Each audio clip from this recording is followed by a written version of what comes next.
Welcome back. Now let's design the layout of the second activity. At first, I need to create a second activity. Click on this package, new activity, empty views activity. I'll name it as second activity, and the layout, keep it activity underscore second, and the source is Kotlin. Click finish, go to activity underscore second, go split mode, and this is our second activity layout. Then I need to create the views. I'll start with the title, which is a text view.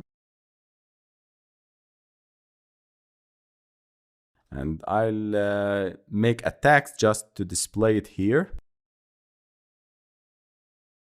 Your lottery numbers, infer the constraints, and this is good. Then I'll create and set the background for this layout to back to, which is the image that I copied into the drawable folder before. I can drag and drop it to above, and this is good.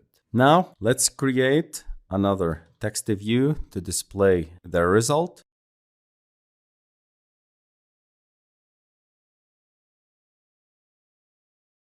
And this is our text. Drag and drop it to here and infer the constraints, and this is good.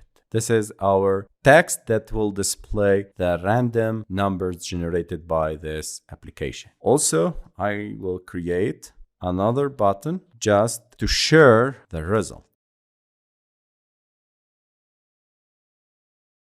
Drag and drop it below this text and infer the constraints. And this is good. This is our layout for the second activity.